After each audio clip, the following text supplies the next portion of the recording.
Hello, everyone. Thank you for tuning in. I am Jay Lee. This is Jay Lee's Corner. And this is Who Said That? Chat. Okay, I had to change the name from Gossip Chat because YouTube kept, I guess, putting it under review because of the word gossip. So now any Gossip Chat video will just be titled Who Said That? Chat, because it's always something that somebody else said that I'm telling y'all, okay, because they said that and I told y'all. So who said that? Chat is here, okay? If you have not done so already, please take a moment to subscribe to my channel and become a whole Jaybird. Dun dun dun dun dun dun. Okay, and all that's good shit. Okay, now y'all already know that my videos are always not uploaded the following morning. So even though it is currently 8:45 p.m. on Tuesday, y'all ain't gonna get this until Wednesday. Beyonce posted some more Lion King stuff. Y'all know my phone pop. I gotta look at what it is. So all videos are always posted the following day. So this gossip chat, girl, who said that chat is gonna be up tomorrow. So let's just get like, comment, subscribe, share. Look in the description box because you get all the other information about me and whatnot. So do that. So let's start up. Tommy from Love and Hip Hop Atlanta was on the Breakfast Club a couple days ago, and I kept meaning to watch it a couple days ago. I ain't watched it till this morning, and it was interesting to say the least. So y'all know Tommy had been in jail for roughly 4 years. Not 4 years, girl. Don't do that to her. 4 months. She was in jail for 4 months. And so this is the first time we've seen her discuss the reason she was locked up. Y'all see I broke my nail? A little nub ass finger. I'm like, damn it, man. Anyway, so she brought up, why she went to jail, the abuse allegations against her daughter, her leaving Love and Hip Hop, and her mama. So she had a conversation about different things, but these are the things that stood out to me. Tommy, because the Breakfast Club sometimes don't do good interviews with certain people if Charlamagne isn't there. Not saying Angela Yee and DJ Envy can't interview correctly, but certain people, Charlamagne just asks questions that they not gonna ask. And I mean, I just felt like Tommy was partly lying about a lot of stuff. I feel like she just did not take enough accountability for the reason she was in some of these situations. And I feel like Charlamagne would have said, well, why did you do this in the first place? Like, why did you do that in the second? You know what I'm saying? It was just weird to me, if you ask me. So she was there, and again, it was her first time. I'm trying to pull up. It was her first time there, and I think Envy asked her, well, what happened and why did you get arrested? Girl, I'm trying to type. And why did you get arrested? She also has a documentary, I believe that's on YouTube or something. I ain't watched that yet, but I just listened to her interview because it was her words saying what happened. So she brings up how, with the situation with her daughter was, I didn't really abuse her. What happened was, she went through this whole long story about how her daughter got in trouble in school and the daughter got caught or got charged with a drug charge in school because the daughter, did I have notes on this? I'm trying to see. I do. I thought I did, because I be thinking. Girl, no you didn't. I didn't send it to myself. But she say how the daughter got a charge. The daughter had some gummies, like some weed-laced gummies or whatever. Took them to school. A lot of the kids got sick. She says that. Okay, so that was the reason she first said something happened, okay? She then said, but she didn't think nothing would happen because none of the kids got hurt. They were sick, sent to the hospital, but they were all okay. But the daughter still got some kind of charge. She did not say what it was. She said that part. So Envy then said, oh, so you had like gummies, like he found those stash of gummies or whatever. She's like, no, she didn't get them from me. She then say, me and not take it. The daughter she talking about at the time was 11. She said, my daughters came with me to Miami, but I had to work, so I let my daughter stay with my homeboy for a few days while I worked. And I'm like, why would your daughter with your... And somebody commented, say, well, homeboys can mean like still a trusted friend. I'm not leaving my 11-year-old daughters with my homeboys. I would rather leave my 11-year-old daughters with my girlfriends. Because at least I would not leave. I have male friends. I'm not leaving my daughters who are 11 years old with my homeboys. Just not gonna do it. Ain't gonna happen, okay? Point blank, period. If you don't have female friends, you ain't got no sisters, no aunt, nothing. You didn't have anyone you couldn't pay a daycare worker to watch your daughters. Girl, the fuck bye. So that rubbed me the wrong way initially. But again, as she said, her daughters was with her in Miami, but she was gone working, so they stayed with her homeboy for a few days. She then said she still had to work, so she sent her kids back home on the plane with stewardess, okay, because she wasn't there. She then said, supposedly my daughter found these edible gummies on the airplane in the seat. And so she took them to school and whatever. I said, on the plane, she found edible gummies on a plane and she still ate them. First of all, who finds any kind of candy on the airplane and not only takes it with them, takes it to school with their friends? Okay, if you say so, I'm gonna let that be. So she said that whole part, but she then was saying how the school kept calling a couple times, but she wasn't home the first two times the school called, so she couldn't go to the school, and the third time she could go to the school. So she went up there, she found out what happened. She said that she felt like when she was younger, her mama would embarrass her, and that's what you do when your kids is bad. You embarrass them, you whoop them, or whatever. So that was her plan to what to do. She then said she yoked her daughter up by her hoodie and she like pushed her up against the lockers. She said that she did not abuse the daughter, that she did not push her head into the locker, that she did not do any of that, even though she say it was on video. She said it didn't happen, but they have a video of it. I don't know. Because I feel like if there's video proof that you didn't do it, then why were you charged? Like if there's video proof that all you did was grab her and like, what I'm saying, little yank or whatever, I get that. But I'm like, are you sure you didn't do it? And I felt like the question I would have said was, well, why did you want to yoke her up in the first place? Like at the school, like you do it at home.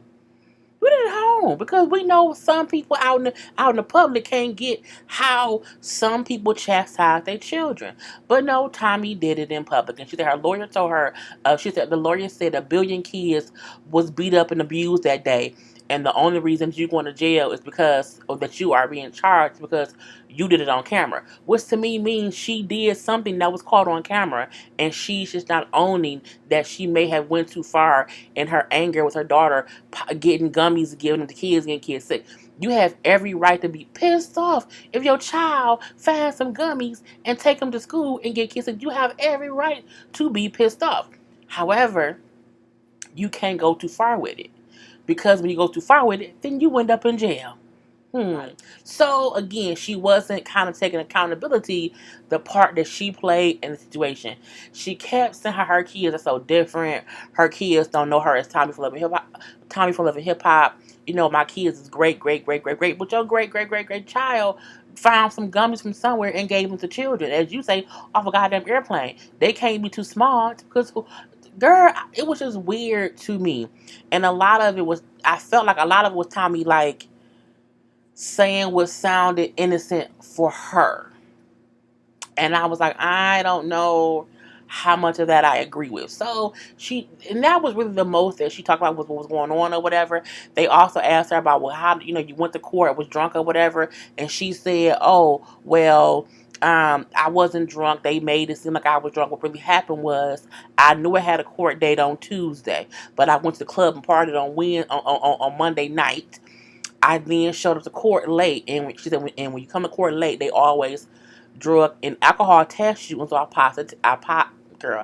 tested positive for alcohol because I was partying the night before. Why would you party the night before court?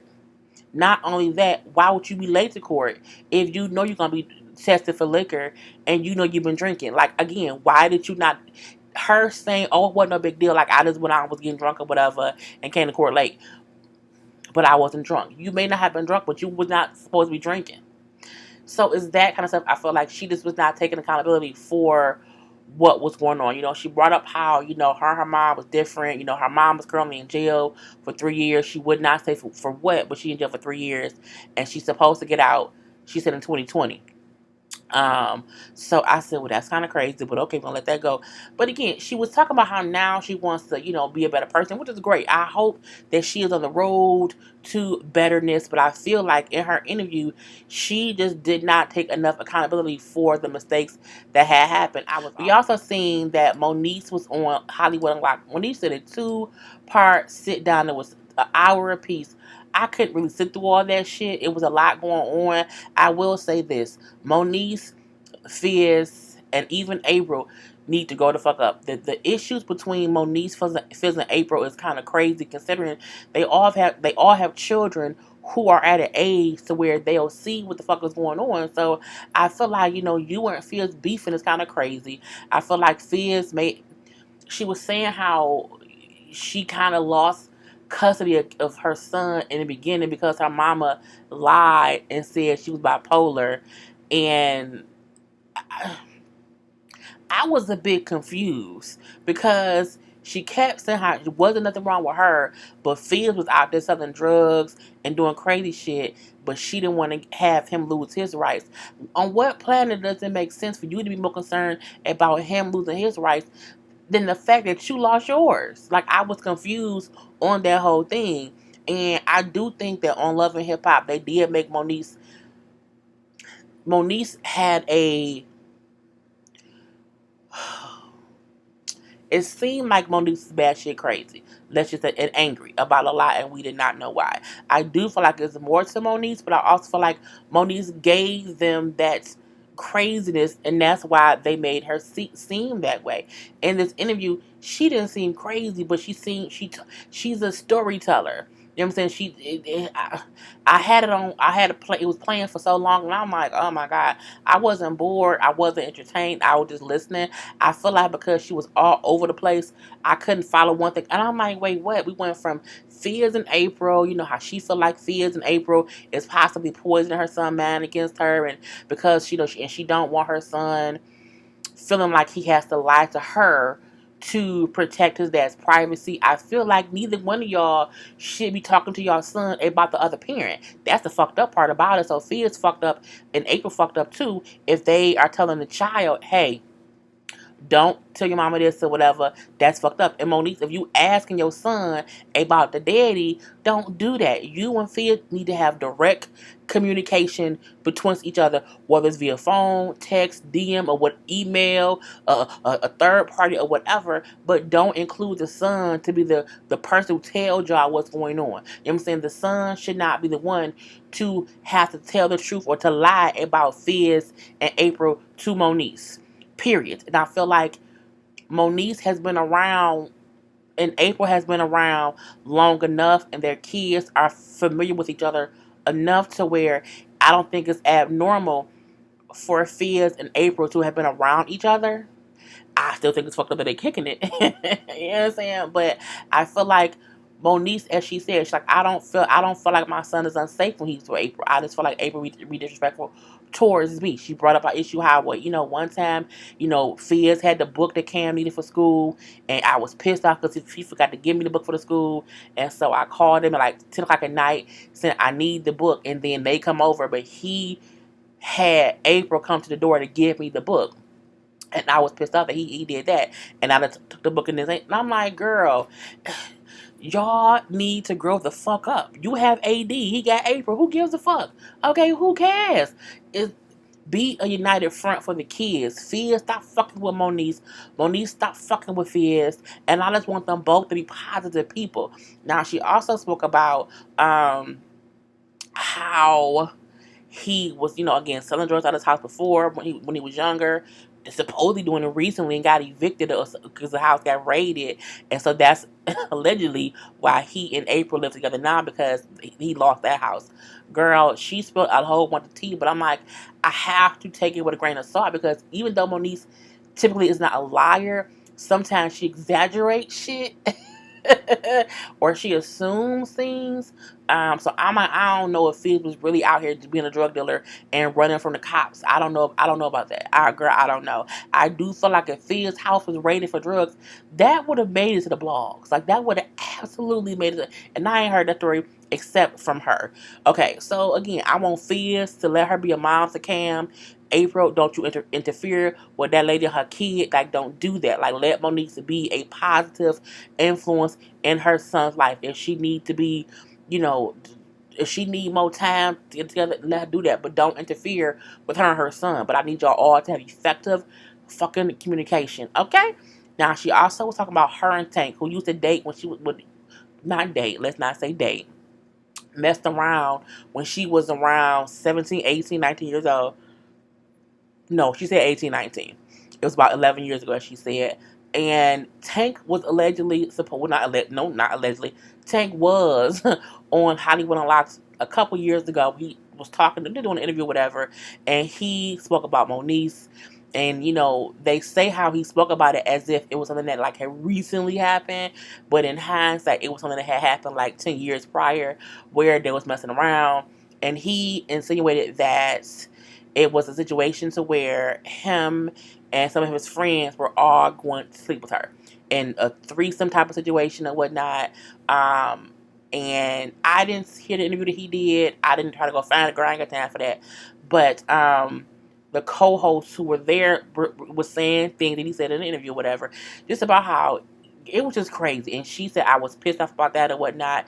That ain't what happened. Like, we were kicking out. I've been to his house on different occasions or whatever. In the night where he was saying how it was gonna be like some kind of weird threesome, he, like, the friend he had a girl there too. So we dropped the other dude off or whatever, and I stayed with him, and me and him had sex or whatever. I think he even implied how he had, like, just. I'm trying to think of how to say stuff without YouTube, like, oh my god, not safe or whatever. How he came. I ain't know what it said on her. It was just stuff that should not have been discussed, and she was offended, which she should have been. Period. And so she then brought up how, at that time, because she was young, her 20s or whatever, how she went and, like, tried to. Girl, she set that man grass on fire. She supposed to use, like, eggs and paint for his car. It's all this crazy shit that she did because she was young. People do dumb. Look, I know. Girl, look. She didn't say she did, but what she said was she was around the people who did it for her. Like, friends of hers did these things. We're going to set the grass on fire. We're going to, put stuff in this tank. We're going to do all these things. And she was a getaway driver. I am aware of getaway drivers doing things to dudes who fucked over their girls. That's all I'm gonna say. Anyway, but I think Tank's a piece of shit for what he said. You can't be out here just speaking negatively about exes, and even if it was a possible threesome going on, whose business is that? And it was just bullshit, if you ask me. So it was 2 hours of her talking about just all kind of shit, and it was just so much to digest. I couldn't do it. I mean, okay, now on to Diddy and them. Diddy wants to bring back Megan the Band. Now, if you recall, Megan the Band was on MTV years ago. So in case you forgot, okay, so that's Diddy with the band. Okay, we had Elliot Ness, you know what I'm saying? Dylan, who was, Jamaican or whatever. Sarah, who was from Detroit. Chopper up there in the corner. I think his name Fred, and then Bass Bunny. So they were the first season of Megan the Band. He had to walk for cheesecake. It was crazy, but it was so entertaining. Okay, we also had, and again, that was the first season. We then had him with Danny Kane. Yes, that is the original face, Danny Kane. Okay, so we see Dawn, and on one side we see Andrea. Then we see Aubrey O'Day. Yes, that is Aubrey O'Day. That is her original face. Okay, before any plastic surgery. Okay, she's had a lot of work done. Okay.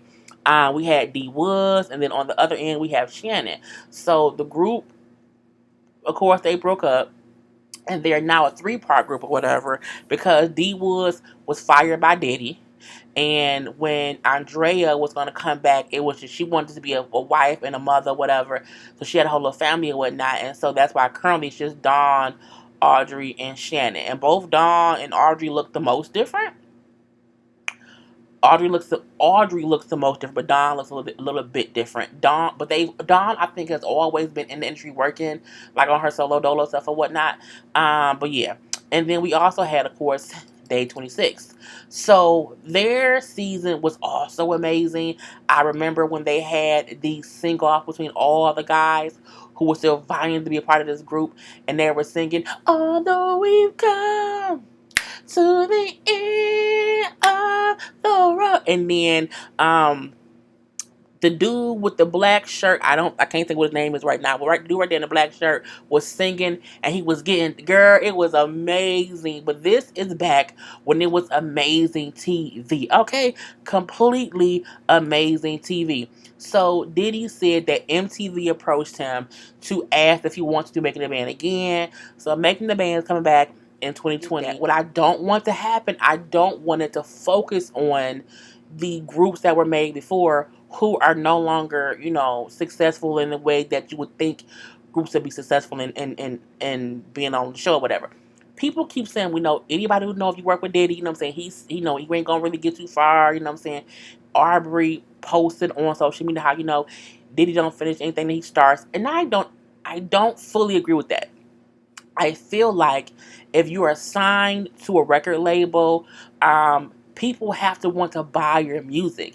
And I do feel like Diddy will put people on the map, and then he hope they take the reign and become huge. But the truth about it is, all three of them groups broke up because it was infighting. It really wasn't Diddy. They were good, but if you watch the seasons, they were beefing like crazy. The reason D Woods got fired was because they couldn't get along. Day 26 broke up because the dude Q they was all beefing. The band broke up because they was fighting. Okay, fight, girl. So it's like you can't expect Puffy to be a goddamn magic dragon and just blow, success out his ass onto you. You have to also be able to get along and work even after they were no longer with Diddy, whatever. They couldn't get it together on their own because they was always beefing and fighting. That's why Daddy Kane only had three to five.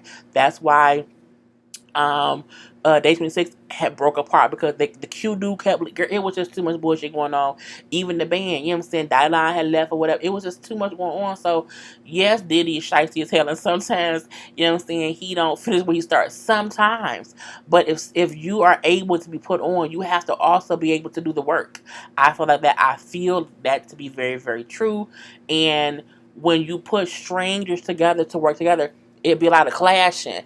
And that's what I feel like broke them up more than Diddy. Don't Diddy gave them season after season. They was on for like a couple years. Ain't no way that y'all should have flipped that into something different. That's like I always say, if you are going to be on reality TV, you should use that and use every single opportunity to make yourself be known to whoever, okay? And if not, don't be cussing me out, bitch. So yeah, Making the Man come back 2020. I told Karla and my goddaughter Sierra to please audition because they are both so talented, and it's great exposure. Bitch, if I could sing, if I could sing, I'll do it too. But I'm not a singer. Okay, I can, hit a little note here, hit a little note there, whatever. But I'm not a singer. Okay, I can sing. I ain't no singer. So we have that. Black China. Girl, that show came on yesterday. This is a screenshot from it. And Tokyo Tony, man, look. I saw the clips from the fight scene between them.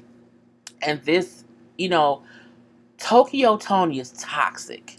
She is toxic. And I do feel like I might possibly get Zeus to watch it, but I don't know yet. I want to wait till next week to see what kind of clips they have from episode 2, and if it's as interesting as episode 1, I'll go ahead and get Zeus. I'll review the first 2 episodes, and I'll review for the rest of the season. But I don't know because it costs $4, so honey, I don't know. But I can make more than that on the video, so we shall see. Anyway. So, but yeah, Tokyo Tony and Chyna was together on the episode or whatever, and you just saw the sheer madness of it all. This allegedly was the first time they kind of saw each other or whatever, and Tokyo was just pissed. You kind of see, if this is what Chyna was raised under, this is who raised Chyna, you see why she pop off, how she pop off, and how she probably has a whole roughness to her because she had, the mom was like, I don't care about her, fuck her. she took a car from me, you know what I'm saying? You took my life from me, you know what I'm saying? You ain't shit. I wouldn't care if you killed yourself. Girl, she was going, I'm going home. Fuck that bitch. They was up there fussing and fighting to where producers and assistants and whoever else in the house was having to literally, keep them separated. China at one point tried to throw a chair. It was messy. And she said, that's why Dream and King aren't here, because I would never want them to see you and me like this, because when I'm around you, I guess this is what happens. So again, I didn't see the whole episode, but it was tough to even see the couple of clips that had it, that was online of it, that was on like Twitter or whatever. You can see that Tokyo is an issue, and that you see why China don't want to fuck with her. And sometimes we have to stop advising people, hey, you should work things out with your mama or your daddy, when this is what they have to deal with. You have to deal with your mom trying to physically fight you because she's upset that you basically that you aren't paying for her life, but y'all don't even have a good relationship. Not only that, I don't think Tokyo Tony is in a place to where she is even mentally and emotionally and spiritually healthy. You know what I'm saying? She seems toxic, and it's crazy. And I feel like China has a bit of that toxicness in her too, because she was raised by it. And I feel like when she's around her mama, it probably comes out a little bit more, and that may be the reason she keep her distance. So I mean, it was a lot to see. Even the clips, I saw 5 clips of this fight to where they were sitting at the counter, and Tokyo Tony was upset that China did not face her. And then I'm like, y'all arguing about, oh, girl. If any of y'all saw it, put it in the comment section. Or if you think I should review it, put that in the comment section. Okay, and I think last but not least, R. Kelly. So R. Kelly, as y'all know, was arrested, on more child sex charges. But this time, it was like federal stuff or whatever. Like the New York federal people. And that's tough. Okay, tough. So we seen first, excuse me, he was locked up, and his girlfriends, the Adriel Curry and Joycelyn Savage. So I have to add this part in, honey. I had to edit this video together, had uploaded to YouTube, and honey, here come TMZ saying, "Oh, the video was ours," and they try to take down my video, honey. So I'm like, nope, I won't do that. Guess what I'm gonna do? I'm gonna talk and say what happened. TMZ, get on my goddamn nerves, girl. It is public shit. So, girl, anyway, so as I was saying, Jocelyn and Azriel was on a video. All they said was, we still is in Trump Tower. We have not been put out. We move freely. Thank you to all the fans for, being, supportive to R. Kelly, and, we see all the love and that bullshit. They also brought up how Joycelyn's parents is all over news saying where she at, and they know where she at. That's all it said. TMZ, fuck y'all, okay? The fucking video was like maybe a minute long. I talked through the whole thing. Y'all get on my goddamn nerves. So I had to edit the video together, had put it up, had it pinned in to be, put up tomorrow, and I get a goddamn copyright claim talking about TMZ saying, who said that? Part has all TMZ stuff. I'm like, it's a fucking 35-minute video.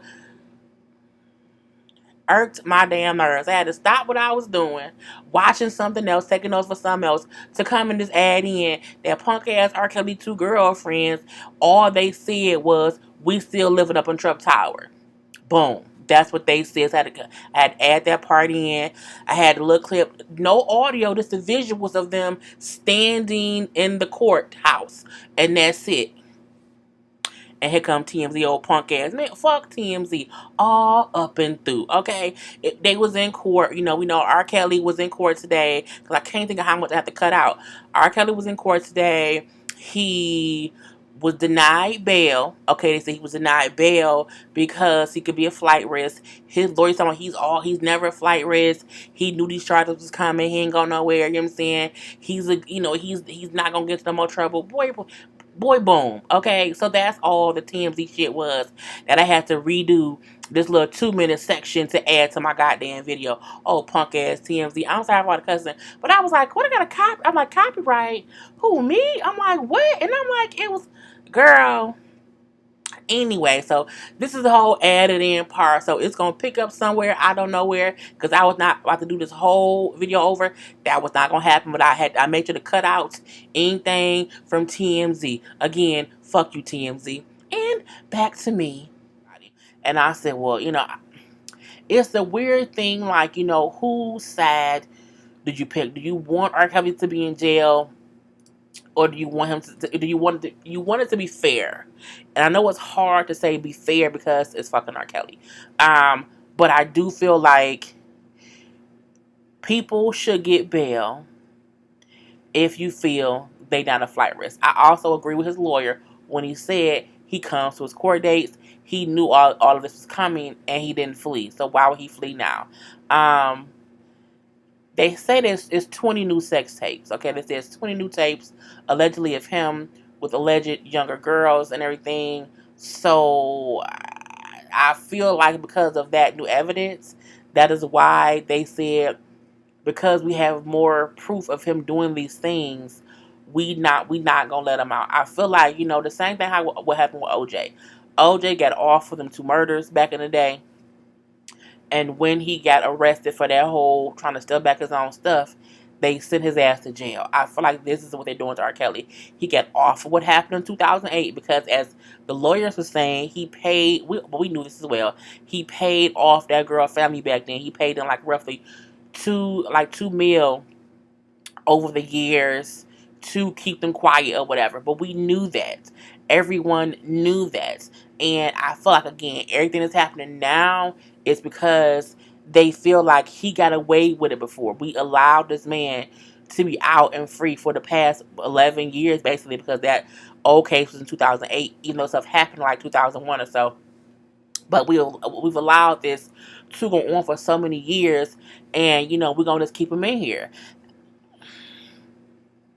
If you don't make tapes with young girls, you won't get arrested and be held without bail. You have to be held accountable for what you do. Okay, so as far as them being held without bail, I get it. They're trying to stick it to him because, again, he has gotten off for all kind of other things that we know he is guilty for. Now, as far as his girlfriend saying how they're not put out of Trump Tower, they're still there. Allegedly, the lease or the rent or the amount, the housing is paid up for the whole year. So they will be there at least until December, and let's see what happens after that. They also bring up how, both ladies they also work for him, as to where they're working on, they book flights here and there. They they do his business stuff or whatever. They like two assistants. They have sex with him and also, helps him do things. So, but they also were saying how they don't get paid like a check. They would get paid cash in hand. But allegedly, apparently, the person who used to pay them cash in hand has disappeared. And I'm like, did they disappear with all the money? Where they at? I don't know. And they say the girls was apparently like saving all the money they were getting paid because he paid for everything anyway. So they didn't have to use the money that he had been paying them. We know that Joycelyn's mom and dad was, jumping in the press conference or whatever. Where's my daughter? I agree with the daughter. You know where I'm at. I'm right here.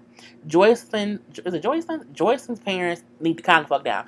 She's a whole grown ass adult now, and it's past the time to be oh so offended and oh so pissed off and oh so mad because she clearly has picked a side, the wrong side, but a side nonetheless. And so to keep bum rushing, press conferences when you ain't bum brush their house or you ain't do any of that. I just want them to calm down because that girl she's an adult now and she has chosen to stay with that man that y'all hooked her up with. Okay, so leave it be. At this point in time, her parents kind of look a little bit crazy. Not because not because I'm saying parents should not fight for their children. I'm not saying that at all. What I'm saying is y'all put your daughter in a situation and now she's just still there. She's no longer a unknowing victim. She is there of her own free will. And at this point in time, the way they are going about things is not making her want to talk to them. You know what I'm saying? So, girl, it's just a whole bunch of bullshit. Anyway, I'm going to end it here, y'all. This was a whole little, who said that? Who said that? Chat, okay? So, do not forget to like, to comment, to subscribe, to share, you know what I'm saying? And all that good stuff. Until next time, people, peace.